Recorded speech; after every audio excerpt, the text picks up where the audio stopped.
A Swift Kick in the Ass, episode 44. All big changes start with a swift kick in the ass. Join the journey of lifelong friends, John Curran and Tom Stewart, as they make conventional thought bend over and take a boot to the keister. Warning, listeners may notice a force equal to or greater than needed to get your ass moving. A swift kick in the ass. Living life on your terms. Welcome, I'm Tom Stewart, and I'm joined with my lifelong childhood friend, John Curran. In today's show, don't let the door hit you on the ass on the way out. Job loss. Yeah, it sucks, but it doesn't have to. John? Yeah, it does suck. About 5 years ago, I faced my position being eliminated in the company I had been with for 10 years. Actually, it was just shy of 10 years. And the economy was going south, and the company started doing mass layoffs. I think the economy is doing better now, but you still see it time and again. I think that change in our economy changed things for all of us. Job security is really something of the past, unfortunately. And if you really stop and think about it, companies are just doing what's good for the company. They need to do things to stay viable, to keep that company alive. And sometimes that does require letting people go. Now, I was very fortunate. 2 months after my position was eliminated, I was back with the same company, making more money, and working at home officially, which I love. I don't see myself ever going back into the office again. But, during that time, I had a lot of my fellow coworkers who were also laid off, and I saw that each and every one of them behaved a little bit differently, took it differently. And for me, I was like, I kind of wanted it to end. I wanted to get out. I was tired of what I was doing. And I also came to the conclusion that, the company is just doing what's best for the company. I need to do what's best for me. And I think that if you're facing job elimination now, or I think we could all face it in the future. I'm no exception now myself, but I don't fear it like I used to. And now, I had a different experience. I did lose my job in 2009. Same thing as half the population of the United States went through the same problems. My company laid off 3,500 people, and I got caught up in that 3,500, and I found myself out of work for, I want to say it was like 16 months. It was a long time. Now, I had a 9-month severance, which was very good. So I wasn't feeling the brunt of it right away. I was like, hey, this is, they treated me fairly. 9 months, I was happy with. Some people get 2 weeks or nothing at all, So I think I got 3 months, 3 or 4 months after 10 years, being there 10 years. But, the way I looked at it as well is that when you get a severance, and I think I was treated very fairly, and no problem with that. But so if you have a severance, there was, and of course, every company, the severance package might be a little bit different, but that severance ended if I accepted a position back with the company.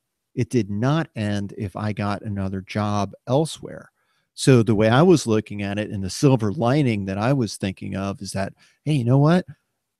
I'll have a severance for 4 months, and then I have another job. And if I can make, just as much as I was making before, I just doubled my income for 4 months. And imagine what you could do with that money if you had that type of income. I almost had that opportunity. The day that I got let go, my old boss had called me from another company and said, hey, I want you to come down here and work for me. However, he was in the same market. I work in radio, and I had a non-compete. If I would have gone down there, even though I'm an engineer, which really non-competes, I don't see why that applies to engineering. On air talent, I can understand because you could bring audience with you, but no one knows who I am, but basically I had signed an agreement that said if I go to work for another competing radio station, I lose my severance. And I was like, man, 9 months, I'm not sure if I want to lose 9 months, maybe hold out and, then I'll take it after, or I'll look into it. So it's definitely, you have to kind of weigh your options. Yeah, and Zig Ziglar had a great quote, and he said, "One of the hardest decisions you'll ever face in life is choosing whether to walk away or try harder." And I think that the way the world is changing so quickly, especially with technology, uh, we are all, you know, there's a great chance they're going to be losing jobs in other sectors. That's going to continue on regardless of if the economy is good or not. I'll use bookstores as an example. Brick and mortar bookstores are pretty much out of business. And why is that? It's because of Amazon and because of other web based ways of delivering product and services. It's changed the nature of our economy. Uh, Postal workers, another great example. Postal service is not doing good. They keep on having to raise their prices, and that's a government position. You never ever consider layoffs or being let go Right. from a government job. Can I tell you something that surprised me today, though? The day is a Sunday. This is when we're recording. And I had a postal worker deliver something today. And I was like, wait a second, it's Sunday. But they were delivering for Amazon. So they must have worked out some kind of service. It just took me back. I was like, wow, a Sunday delivery. And it's from the post office. It's not from, anyway, it's not from UPS or FedEx. It's from the United States Post Office. It Right. I really mean, intrigued me. we all have to change. I mean, and that's good. I mean, I think in order to keep people working, they have to adapt. Now, I think of people who knew old programming languages, and I'm not a technical person, computer programmer, but I do know that Fortran and I think C++ and some other languages that used to be used in computing have died. So if you know these languages and you're in a dying language, you have to continue. You have to learn something else. You have to learn some other type of language so you can keep yourself marketable. And I know that's exactly why I was able to, you know, be back with the same company in 2 months. I have a lot of very marketable skills.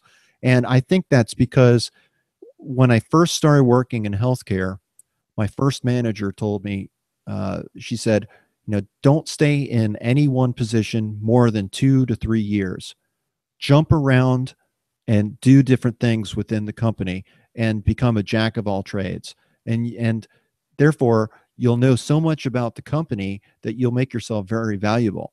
So I had the education and I had the experience and I actually had the right attitude. I was ready to go out and do something new. And, it was kind of like the mob. I thought it was out, but they pulled me back in because it was just too, I came back and I got the same benefits back again. I didn't had tenure. I didn't lose really anything. In fact, I gained everything. I made more money. I worked from home. It worked out really good for me. One thing too is, because like I said, I work in radio, and radio is one of those things that's on the verge of maybe it's not dying because TV came along and said it was going to kill radio back in the 50s or whatever, and radio survived because it's a great medium. However, it is suffering because you have apps like Pandora, iHeartRadio app, and different things that are coming out that are going to make listening to the radio kind of obsolete. So yeah, it scares me, but the skills that I've learned as a technician in radio can be carried over to app development and everything. Audio is audio. You still need to have something good going in before it goes to whatever, if it's transmitting over an app or if it's transmitting through a 100,000 watt radio transmitter and on up a tower. But the thing is that it kind of wised me up. I was like, I'm not going to make myself only know things about radio transmitters. I'm going to learn about new media. New media is growing, and that's where radio is heading. So let me learn about radio, new media. Podcasting is new media.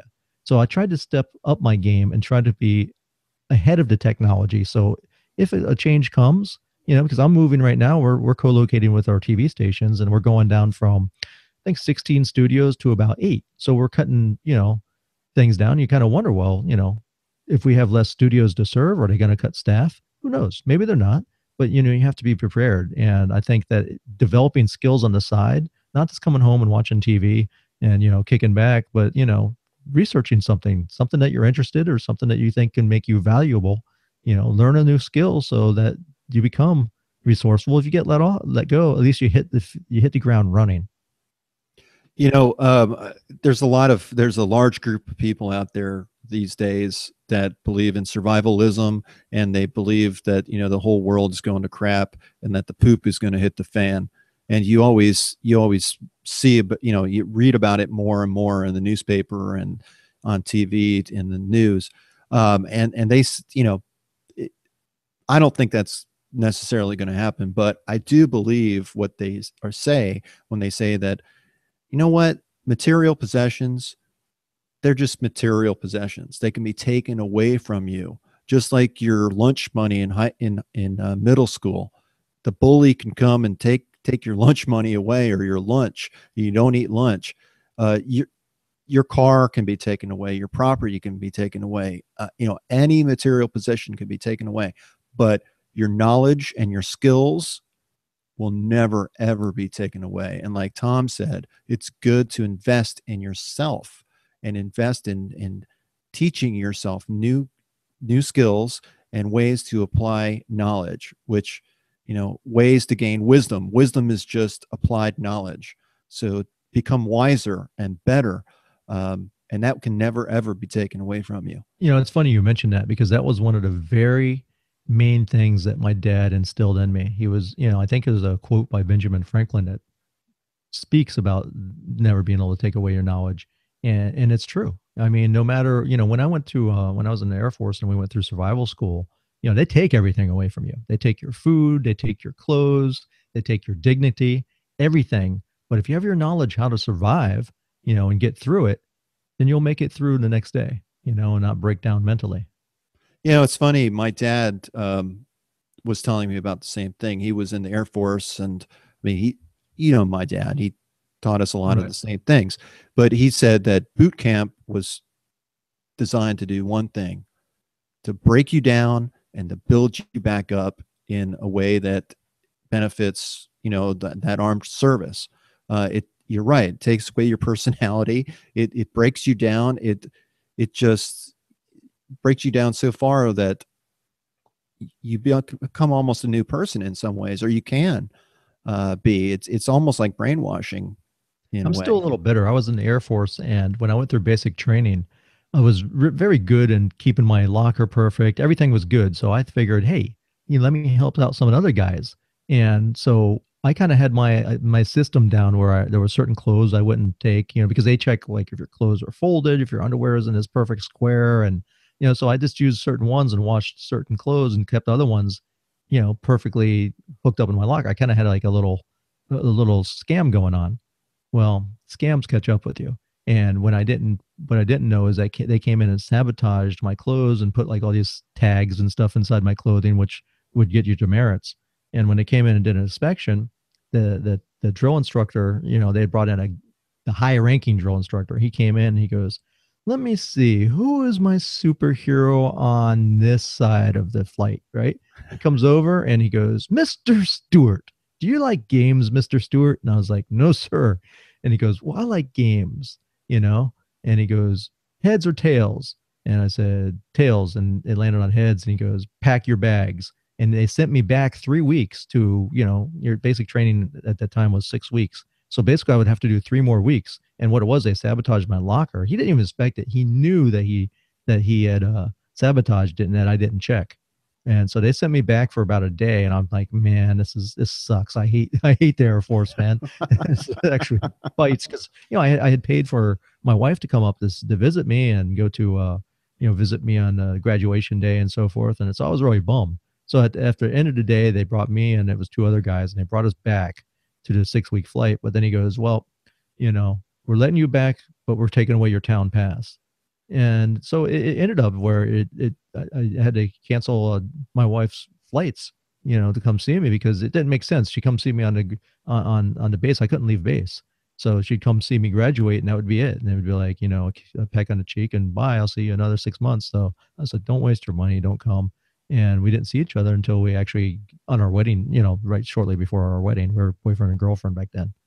So Yeah, that's it's wild. I didn't go through the military. I went through college, and what I learned in college is that you have to just follow marching orders. If the teacher says read this, you better well read it. If they say write this, you better well write it. Otherwise, you're not going to pass. But if you just follow exactly what they say to the letter, I found school to be very easy. After I learned that, it took me about 2 years probably on almost getting kicked out of school to learn that. But, after I learned it, that was it. They just put those hurdles in front of you, and you have to learn how to get over them. Something real funny is, I went to school as well, but I was doing it simultaneously as I was going to in the military. And I called one of my professors one day because we had to fly out, and I worked on this big 747 that had, all kinds of communication. So it actually had telephones. And this was before people had cell phones and stuff. And I called my professor and I say, hey, look, my plane had to leave because of weather. I'm not going to be able to make it to class today. Is that okay? And he was like, I am just blown away that you're calling me from an airplane. He goes, absolutely. That was cool. So, we don't want to digress too much from this. This is when we're thinking of really funny names to call this episode about, layoffs and job elimination, but it's not funny, and it can hit you very hard. But recognize that it's nothing personal per se. When your position is eliminated or there are mass layoffs, there's some type of formula that the company is applying, and you just you got the luck of the draw, and it's not related to your performance, or it's nothing personal. So do what's best for you. And how do you prepare for something like this? And of course, if you lose your job, that means you lose your income until you get another job. So a way to kind of reduce your anxiety, even if you're not threatened by a layoff right here and right now, I have to ask you, do you have an emergency fund? Now, a lot of people will say, 6 months, you need to have 6 months of expenses saved up. I think that's quite extraordinary. I mean, exorbitant. I think that's too much. I think 2 to 3 months would be good to have. If you can have 6 months of expenses saved up, you're going to sleep very well at night. But I think you're going to sleep equally as well if you have 2 to 3 months of expenses saved up. And if you have nothing saved up, and I've been there, every time Murphy's law applies, where something happens that you don't expect, it hurts. So the way I've avoided that is just by creating a $1,000 emergency fund to get started. And you're probably saying, man, I'm just barely making it. How am I going to squeeze, blood out of this turnip and save up $1,000? And what I say to you is that there's eBay, there's Craigslist, there's Domino's, or Papa John's, pizza delivery drivers. Do what you need to do, even just for a few months, to save up money and get an emergency fund and put that money aside. You will sleep so much better at night. Sell off those things that you don't need anymore. Simplify your life. Cash things in. Downsize. You can always downsize. So I mean, if you have a high car payment, or if you have something that's exorbitant, or spend too much on cable TV or your internet service, they're not essential. You can downsize. It's funny. I was just telling my daughter this story earlier today, and she bought her first cell phone. And my wife and I decided, you know what, we're not going to buy you a cell phone. You're 13 years old. You don't need one. We're not going to pay it, and we're not going to sign up for a monthly bill either. So she's been babysitting. She saved up enough money, and she bought her first one. But you know what? She didn't have enough money with her to buy it. She was $2 short. And she said, so I ended up, getting the cash that she had from her, and I paid for it. And as we're walking out the store, she said, Dad, I I had the $2, but it was in change. It was in quarters, and I was embarrassed. I didn't want to pay for that. And I said, you know what? I said, thanks for telling me that. But you know what? It does suck when you have to pay for things in change. I've had to pay for groceries in change before. I said, you feel about an inch tall when you have to do that. But I said, I'd rather have you learn that now at 13 and know how bad that feels so you can avoid it when you get older. And I don't want you to have to pay for your groceries with change. So the question is, did she make you stick out your hand and go, here, Dad, here's the $2 I owe you? She tried to when we got back to the truck, but I said, no, I don't want that in dollars. I said, I have enough change, but I was telling her this story about a roommate of mine that I had, I think it was back in college or back in graduate school, but he had this really nice Camaro, a Camaro RS. And, to him, back then it was a really nice car. And, he couldn't make his expenses, and he was starting to slide on the bills. And I was like, but he could pay his car payment. I was like, you need to do something about this because you need to hold your own weight. I can't, continue to shell out money for you. I don't have it. And I said, you might want to think about selling that car. And he threw this fit, and he said, man, I would rather sleep in my car than sell it. And I thought, man, that's just sad. You'd rather have a fancy car and no place to live than have a nice place to live and, a car that gets you from point A to point B. But, he was so wrapped up in that and identified with that car that, he didn't want to give it up. And he ended up I think he ended up getting into a wreck with it. So, like we said earlier, material possessions can be taken away from you either by, somebody else taking it, or you could wreck it. It's just a material possession. It's going to come and go out of your life. So I'm going to need you to go ahead and come in tomorrow. I'm also going to need you to go ahead and come in on Sunday too. Yeah, and I just have to say, there's some perks when you do lose your gig. You don't have to deal with buttholes like that anymore. A lot of people, think about when they think about their financial situation, they think about their income and ways to boost their income. But you have to realize that in that equation, it's not only income, but it's your expenses as well. And if you decrease your expenses, decrease your cost of living, then you don't need to make such a large income. It's if you simplify your life and, you move from a big fancy house to something more modest, that your cost of living is going to go down way, exponentially go down.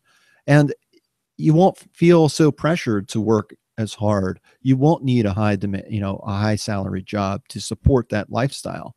And some so, of the things that's another way out. Yeah, some of the things that I do right now, and me and my wife, is we make sure that we bring our lunch. I used to have a habit of going out every day and eating out, and that adds up. I mean, it's $7 or $8, $9, $10 a day. It's a couple $100 a month just in food, and it's much easier and quicker and it's healthier and healthier to bring my own food. And also they say that as far as lifestyle expenses, your mortgage or your rent, whatever you're doing to live somewhere, that's a person's biggest expense. And second is food. And I know for a fact that we were doing the same thing. We were eating out a lot, and not even eating out a lot, but buying pre-packaged, easy to fix food at the grocery store. That our freezers were filled with that stuff, however many years ago it was when I lost my Chicken job. nuggets for the kids and, potato Yeah. chips. And yeah, I know. Yeah. And so, I started cooking at old school because I cook in my house. I like to eat. So I like to cook.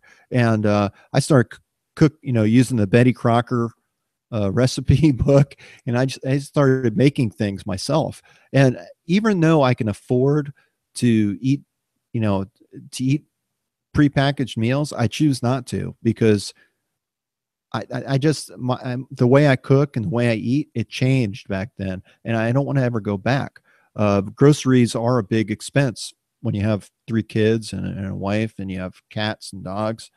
But it's the number one area where you can really watch your expenses and use that money to spend in other ways. If you have credit card bills, cut back on your food bill and use that to pay off your bills. Um, And if you are prepared, then it makes the anxiety, because anxiety sucks. I know when I worked previously for 10 years before I finally got laid off at my previous company. And that entire 10 years, I lived in anxiety because they were letting go a lot of people during that 10 years. I mean, a lot. We went from 300 people down to 79 where I worked. So it was a constant churn of people. They had to stop sending the so and so doesn't work here anymore emails because the morale in the building was just horrible. Everyone was afraid of that losing their job. And that's how I lived for 10 years. And it didn't happen for 10 years. So, there's nothing you can do. It's just like when we're going to die. We don't know the day when we're going to die or, anything. But so you can't spend your whole life worrying about it. You can't spend your whole life worrying about losing your job. If you're prepared, it makes the blow a lot softer, but don't ruin yourself with anxiety. yeah, no, I was much in the same position. I'd been with that company 10 years when they let me go the first time. And I felt stuck in my career. I mean, I felt like I couldn't get promoted because the company wasn't looking for people with me like me with the skills that I had. It seemed like people who were, the true healthcare professionals, like the doctors and nurses, got preference over, a guy with an MBA to run the business, which didn't make a lot of sense to me. But, again, that's not my decision to make. But I felt stuck, and I dodged a bullet, several times. And each and every time I thought, you know what, I need to get my finances in order. And I lived with that anxiety. But right before my position was eliminated, that's where my wife and I had been working this financial plan to get out of debt. And we were just out, we were up to our eyeballs. I know I've talked about this before, but we were getting traction. And what changed, we're getting traction. And then I lost my job. And I thought, what the hell am I going to do? I have children to provide for. I've got a house to pay for. I've got bills, and woe is me. But then I thought, you know what? As long as I continue to move forward on my financial plan and get to the place to where I don't owe anybody any money and I have money in the bank, that's all I really care about. It was a simple, is a few goals that were very simple. It stopped my wife and I from fighting a lot over finances because we just asked ourselves, hey, does this put money in our bank, or does it help us pay our bills? If it doesn't, the answer is no. And we were making traction. And within 2.5 years, I was able to pay off over $90,000. So, I've been there, and my career goal right now really is retirement. I'm not even 50 years old, but I'm looking, to be done. I want to control my time and my life better. And I'm working towards that. So, you have to prepare. And when you're prepared, you have more control over your life and over the decisions that are brought to you to make. But, for a lot of us, we continue living the same way, and we just let life make those decisions for us. And that's fine. I'm not judging, but just recognize there's a price that you pay. It will be a swift kick in the ass and a wake-up call when it happens. So it's better always to be prepared. All right, so I think it's about time to wrap this up, John. Any closing thoughts? So, again, I'll just say, I'll bring up the quote again from Zig Ziglar because I think it's worth repeating. One of the hardest decisions you'll ever face in life is choosing whether to walk away or try harder. So make that decision for yourself and prepare, and you'll get whatever you want. Cool. On that end, thanks for listening. I'm Tom Stewart. This is John Curran. Thanks for joining us. Absolutely. Make sure to subscribe in iTunes. It will help us out tremendously.